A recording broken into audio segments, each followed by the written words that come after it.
কিছু বলার আর শোনার আগে সর্বপ্রথমে সেই মালিক মাবুদ রহমানুর রহিম রব্বে করিম গফুরুর রহিম আল্লাহ রাব্বুল ইজ্জতের বারগাহে আজ পবিত্র 12ই রজবুল মুরাজ্জবের জুমার দিনে জুমার ওয়াক্তে জুমার নামাজের উদ্দেশ্যে আল্লাহ আমাদেরকে অত্যন্ত তাহারাত পবিত্রতার সঙ্গে আল্লাহর ইবাদতের জন্য জুম্মার নামাজ আদায়ের জন্য জুম্মার মসজিদে আসার তৌফিক দিয়েছে, তার জন্য একবার দিল থেকে শুকরিয়া জানিয়ে বলি আলহামদুলিল্লাহ। আলহামদুলিল্লাহ রাব্বুল আলামিন। সমস্ত তারিফ ও হামদ প্রশংসা সেই মহান আল্লাহ রাব্বুল ইজ্জতের জন্য। আর আল্লাহর হামদ প্রশংসার পরে তার পেয়ারা হাবিব পেয়ারা রাসূল রাহমাতুল লিল আলামিন শফিউল মুজনাবিন তাহা ইয়াসিন সাহেবে মেরাজ সাহেবে কুরআন শাহন শাহে হুসন জামাল নূরে মুজাসসাম নূরে আইন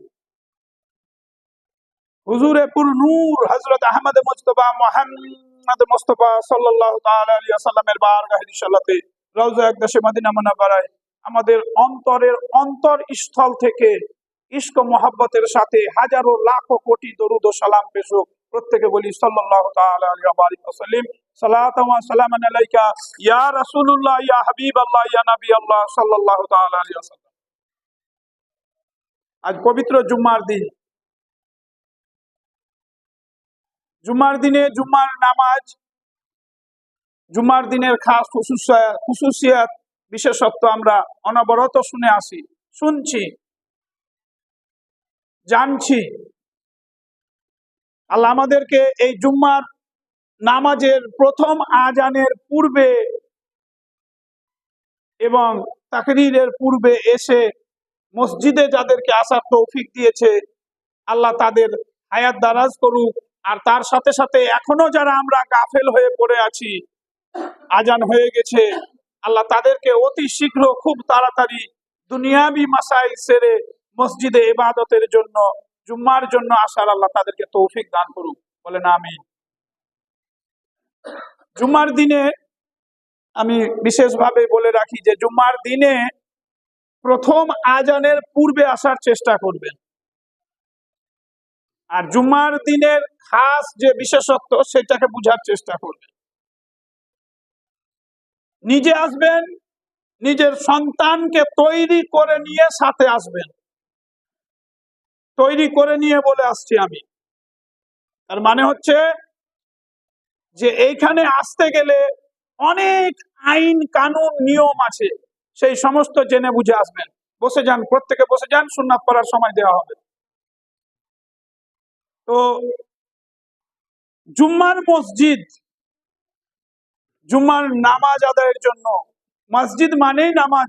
সজদা করনে কি জায়গা কো মসজিদ বলতা है, সজদা করার জায়গা কি। তো আমরা মসজিদে এসেছি। মসজিদের অনেক আইন কানুন নিয়ম আছে, কিন্তু এর আগেও আমি মাঝে মধ্যে একটু আধটু বলেছি।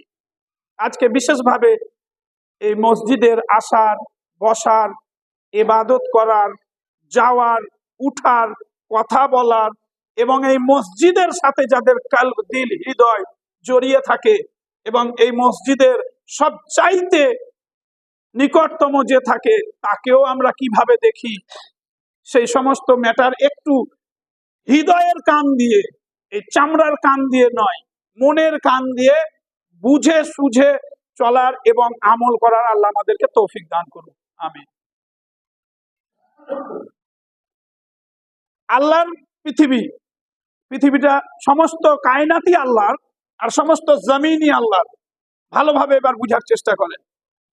এই জমিনের মধ্যে যত সৌন্দর্য আছে, কত প্রাকৃতিক সৌন্দর্য আছে, ঝর্ণা আছে, জঙ্গল আছে, ফুল আছে, পাহাড় আছে, পর্বত আছে, নদী আছে, নালা আছে, আল্লাহর এই সমস্ত জমিন আল্লাহরই মালিকানা, আল্লাহই মালিক এই জমিনের।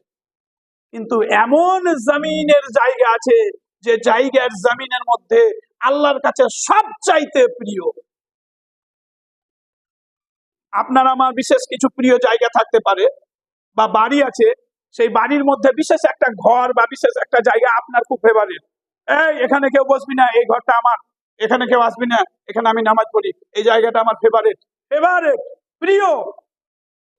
তো জমিনের মধ্যে সবচাইতে প্রিয় জায়গা হলো আল্লাহর কাছে আল্লাহর মসজিদ। সুবহানাল্লাহ। আল্লাহর মসজিদ, যে জায়গাতে মসজিদ হয়ে যায় সেই জায়গা আল্লাহর কাছে সবচাইতে প্রিয়, উত্তম। এবার তারপরে ইবাদত আল্লাহর সবকিছুই, আমরা যত কাজ করি না সমস্ত কিছুই ইবাদত।